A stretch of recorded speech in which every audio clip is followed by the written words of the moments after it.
दोस्तों स्वागत है आप सभी का सुनील बौद्ध ऑफिशियल चैनल पर। तो दोस्तों जैसे कि हिंदू धर्म के बारे में बताया जाता है कि यह धर्म सबसे पुराना है, सबसे प्राचीन है। तो मैं उन सभी हिंदू भाइयों से यह पूछना चाहता हूँ कि मेरे कुछ सवाल हैं, मात्र 5 सवाल हैं। अगर आप सभी लोग इन सवालों का जवाब दे देते हो तो मैं मानूंगा कि यह धर्म सबसे प्राचीन है। और मैं अपने बारे में आप सभी को बता दूं कि मैं किसी धर्म के खिलाफ नहीं हूं, ना मैं किसी धर्म के बारे में गलत बोलता हूं। मैं सिर्फ सवाल करता हूं। आपको इसमें दिक्कत नहीं होनी चाहिए कि अगर कोई सामने से सवाल कर रहा है तो आपको उसको सर्टिफाई करना चाहिए और उसका जवाब देना चाहिए। तो दोस्तों शुरू करते हैं।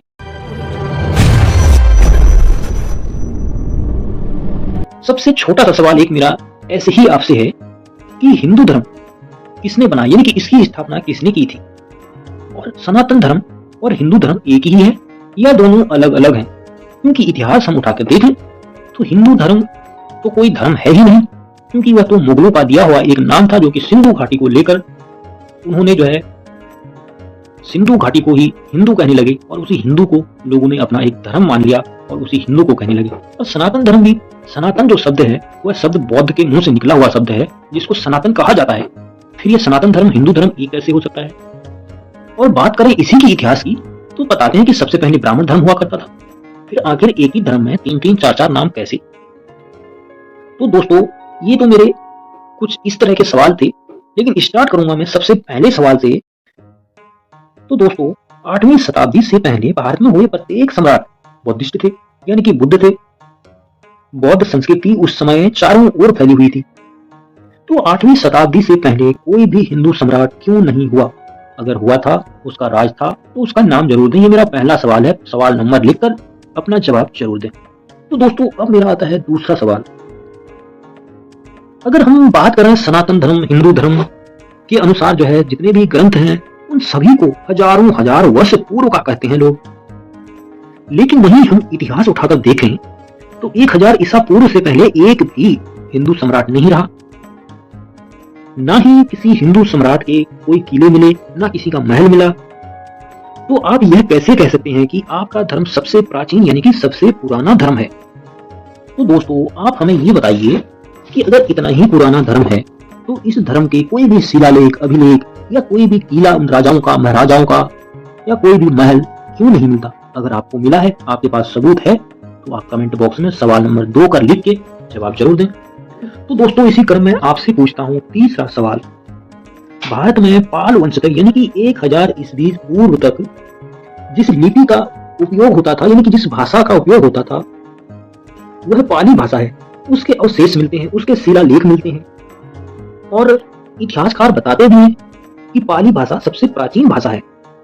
लेकिन हिंदू धर्म के अनुसार, हिंदू ग्रंथों के अनुसार सबसे पुरानी भाषा, सबसे प्राचीन भाषा संस्कृत है। पर इसके कोई शिलालेख या कोई सबूत आज तक नहीं मिले। ऐसा क्यों? क्या उस समय जितने भी राजा रहे, जितने भी सम्राट रहे, उन लोगों ने कोई भी शिलालेख या कोई भी अभिलेख संस्कृत भाषा में या कोई भी पुस्तक क्यों नहीं लिखी? क्यों उसका आज तक कोई प्रमाण नहीं मिलता है? दोस्तों मैं आप सभी लोगों को यह क्लियर कर दूं कि मैं आज 100, 200, 400 साल पहले की बात नहीं कर रहा हूं, मैं 1000 ईसा पूर्व की बात कर रहा हूं। उससे पहले तक का कोई प्रमाण क्यों नहीं मिलता है? संस्कृत भाषा नगरी लिपि पूर्व कैसे है? तो दोस्तों यानी कि 1000 पूर्व तक कोई हिंदू राजा नहीं हुआ जिसने कभी कोई संस्कृत भाषा में शिलालेख नहीं लिखवाया, ना एक भी कोई पुस्तक, किताब या कुछ भी ऐसा नहीं लिखवाया था संस्कृत भाषा में। आखिर ऐसा क्यों?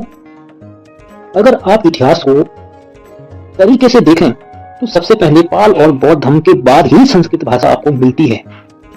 तो आप यह बताइए कि सबसे प्राचीन भाषा पाली भाषा है या संस्कृत भाषा है? अगर आपका जो भी उत्तर होगा आपको उसका प्रमाण पेश करना पड़ेगा।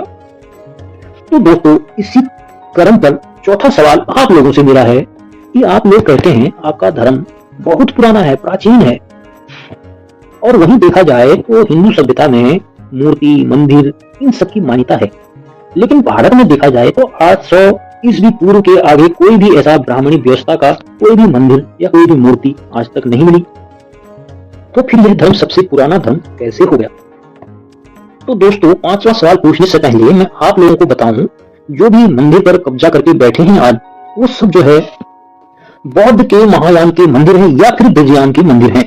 उन सब में कब्जा किया गया है वो सबसे प्राचीन मंदिर है, उन्हीं को हिंदू लोगों ने अपना हिंदू संस्कृति का प्राचीन मंदिर बताकर लोगों को बहकाया है। अगर जो लोग यह बात नहीं मानते हैं तो उनको खुले तौर पर उन प्राचीन मंदिरों की जांच करानी चाहिए, ताकि दूध का दूध पानी का पानी हो जाए। क्योंकि अधिकतर मंदिर, अधिकतर मूर्तियां ये सब 800 ईस्वी पूर्व के बाद ही बने हैं, तो फिर यह सबसे पुराना कैसे? तो दोस्तों, इसी क्रम पर 5वां सवाल आप सभी से है मेरा। भारत के सनातनी यानी कि हिंदू भक्त लोग कहते हैं भारत में अभी विराजमान सभी मंदिर पौराणिक हैं, परंतु यह बात मंदिर बनाने वाले राजा महाराजा का निश्चित तौर पर मंदिर से बड़ा महल या किला रहा होगा। क्योंकि जो व्यक्ति उस समय का इतना धनी व्यक्ति है, उसने इतना बड़ा मंदिर बना के रखा है, तो जाहिर सी बात है उस मंदिर से कई गुना बड़ा महल होगा। अगर बड़ा नहीं भी होगा तो उस स्थिति तक का होगा ही, उसका कोई किला होगा, उसका कोई राजमहल होगा। तो सवाल यही उठता है 5वां यहाँ पर, जब उस समय का मंदिर आज तक सुरक्षित है तो उस राजा महाराजा का घर या किला क्यों नहीं है? क्यों उसका प्रमाण नहीं मिलता है? अगर आपको मिलता है तो कहां है उस राजा का किला या महल? तो दोस्तों, जिसको भी इन 5 सवालों के जवाब पता है वो कमेंट बॉक्स में जरूर बताएं। और मेरा मानना तो यही है, यह ऐतिहासिक घोटाला किया गया है बौद्ध धर्म के साथ, जिसको खत्म करने का पूरा प्रयास किया गया है।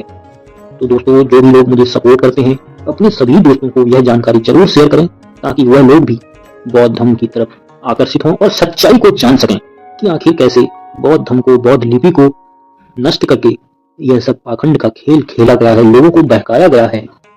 तो दोस्तों, आज के लिए इतना ही।